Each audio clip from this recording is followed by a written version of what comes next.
देखिए, जब जीएसटी लागू हुआ था तब भी मैंने कहा था ये एक ऐसा दलदल है जिसे पूरा देश जो है हाथी की तरह जो है समझ आएगा। दलदल के बारे में मशहूर है कि अगर हाथी दलदल में फंस जाए तो वो जितना बाहर निकलने की कोशिश करेगा वो उतना ही उसके अंदर धंसता जाएगा और अंत में वो खत्म हो जाएगा।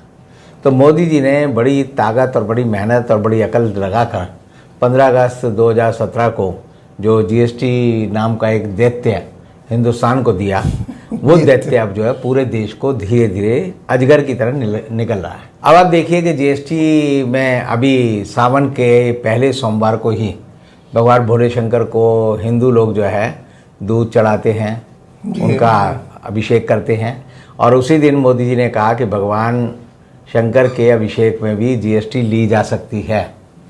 तो उन्होंने वहाँ पर दूध पे भी जीएसटी लगा दी, घी पे भी लगा दी, मक्खन पे भी लगा दी, दही पे भी लगा दी, छाछ पे भी लगा दी, राई पे भी लगा दी, आटे पे भी लगा दी, चावल पे भी लगा दी, दालों पे तो पहले ही लगी हुई है। उसके बाद उन्होंने कहा कि अगर कोई घूमने जाएगा तो 1000 रुपये का जो बजट होटल जिसे हम बोलते हैं गरीब लोगों का होटल, धर्मशाला भी 1000 रुपये ले लेती है, वहाँ पर भी 12% जो है जीएसटी लगा दी है।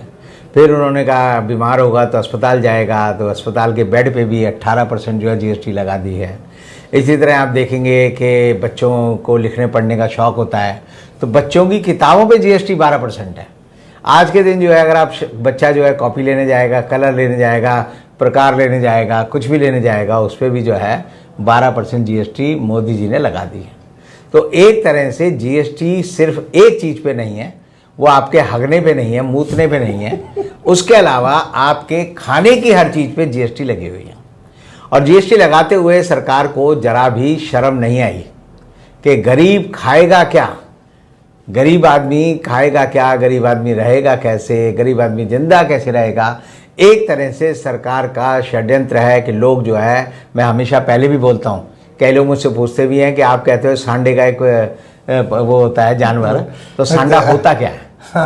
तो सांडे का एक तेल बनता है जो कि दिल्ली में जामा मस्जिद, लाल किला और कंपनी बाग हमारा एक होता था, वहाँ पर जो है वो सांडे का तेल जो है, सांडे के जो बड़े बड़े जानवर होते हैं मगरमच्छ की तरह, उनको वो जो है कढ़ाई में रखकर थोड़ा सा तल कर गर्मी देकर उनका तेल निकालते थे और उसका इस्तेमाल जो है तिला फकीरी के लिए होता है। तो बाकी जो है सांडा जो है उसको खाने पीने की जरूरत नहीं होती, उसे आप जो है हवा में नमी जो आजकल खूब है वो नमी चूस कर जो है हवा में जिंदा रहता है। उसका एक बड़ा रूप जो होता है खो होता है, जो राजस्थान में पाया जाता है, जिससे चोर उचक्के जो है किसी महल की दीवार फांदने के लिए किया करते थे। जी। उसको रस्सी बांध देते थे और उसको दीवार पे फेंकते थे, तो वो जो है उसकी जो चारों हाथ पांव होते थे उनमें वो स्पंज टाइप कुछ होता था, वैक्यूम, तो वो जितना उसे खींचोगे उतना वो जो है उससे चिपक जाता था और वो उस पर चढ़ जाते थे। तो मोदी जी ने देश के लोगों की हालत ऐसी कर दी है। अभी देश के लोगों को पता नहीं कि फसाई एक्ट जो है, जो खाद्य सुरक्षा कानून एक बना हुआ है देश में, उसमें अब ये एक प्रावधान है कि अगर कोई आदमी सरसों का तिल का तेल खुलेआम बेचता है तो उस पर उसको जो है 6 महीने से उम्र कैद तक की सजा मिल सकती है। 50,000 रुपये से लेकर 10 लाख रुपए तक का टैक्स देना पड़ेगा, उसे जुर्माना देना पड़ेगा। और ये जो है पूरे देश में वह कानून भी अब मोदी सरकार ने लागू कर दिया है, ये लोगों को नहीं पता। अब आप खुले में जाते हैं ना कि भाई तेल दे दे, घी दे दे, गरीब आदमी क्या करता था कि लाला जी 20 रुपये का तेल दे दो, 10 रुपये का आटा दे दो, 5 रुपये की चावल दे दो, उससे वो अपनी रोजी रोटी जो कमाता था उससे अपना खाना खा पी के सो जाता था। अब जो है सरकार ने फसाई कानून भी लागू कर दिया है आज से, और जो भी बेचता हुआ और खरीदता हुआ पाया जाएगा उसको 10 साल की सज़ा नहीं, उम्र कैद की सज़ा तक का प्रावधान उस एक्ट में है।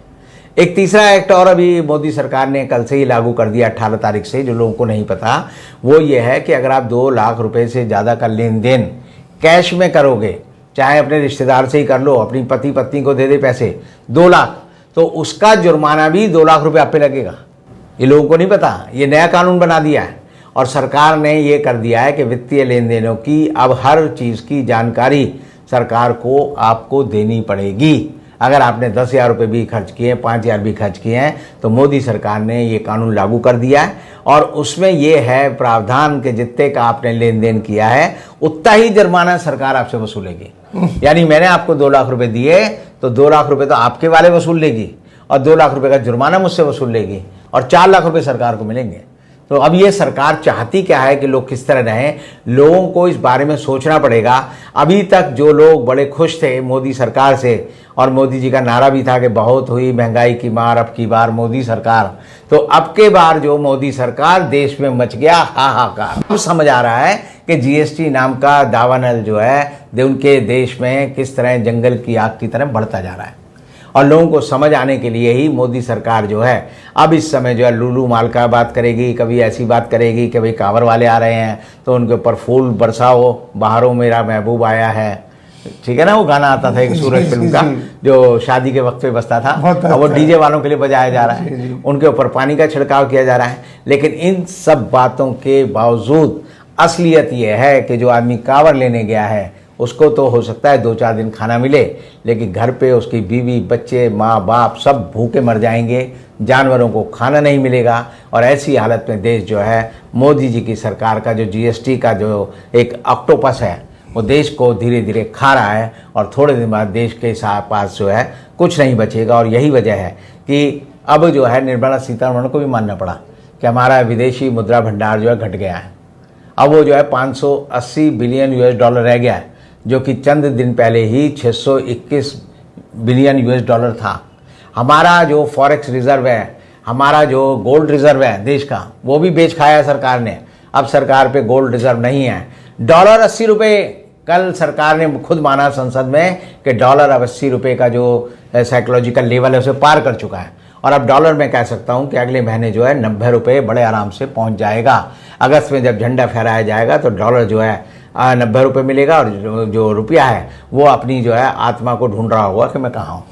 तो ऐसी हालत में जो अर्नेस्ट एंड यंग है और जो दूसरी संस्थाएं हैं, उन्होंने भारत की जो विकास के पैमाने हैं वो घटा दिए हैं। उन्होंने कहा है कि भारत अब जो है मंदी की चपेट पे आने वाला है, और मंदी की चपेट पे आने का लक्षण ये है कि अगले जुलाई महीने में 1.5 करोड़ लोगों के रोजगार छिन गए हैं।